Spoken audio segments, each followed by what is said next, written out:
Greetings, everyone. My name is Marilynn Roebuck, and I'm here today to commemorate my great-grandmother. Her name was Mom Patty.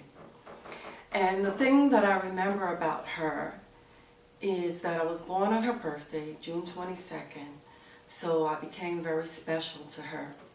She would give me birthday parties from the time I was a little girl till about 10 years old, right before we moved from New York to the Virgin Islands.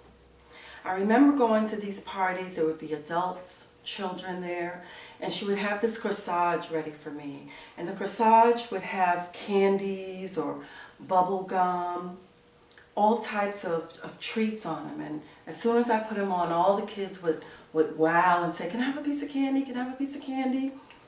And the giving person that I am, I realized these corsages were special and that not a lot of kids had corsages for their birthday, so I would give away all my candy off my corsage. And it really wouldn't be a big deal. I kind of felt good that I was sharing, what I had with the other kids.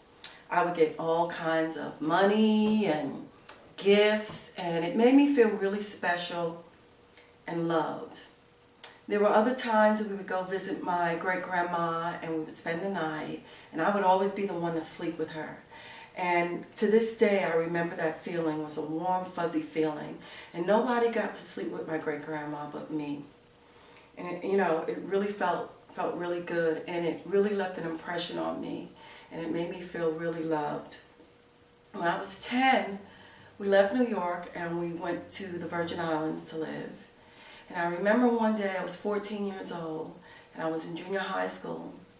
And I was called to the office, and it was my mom on the phone, and my great-grandmother had died.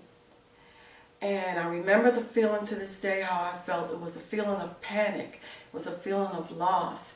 And all I could think of is that I had to go back to New York with my mother to see my grandmother for one last time, even though she was dead. But my mother had to leave right away, and I couldn't go, and I cried, and I cried, and I cried.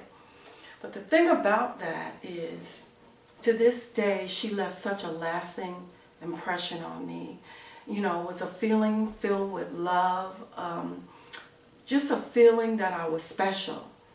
And somehow she always made me feel I was special. So I always grew up with that warm, fuzzy feeling, that I was special. What I mean to say with this is that it's a beautiful thing when you can love somebody, and it's that unspoken kind of love that you give to someone, and you never know what kind of impression you're going to make on that person. And I just encourage all of you to go out there and just spread love to somebody, because when you leave the earth, you never know what impression that you may have left on that person. Thank you for listening.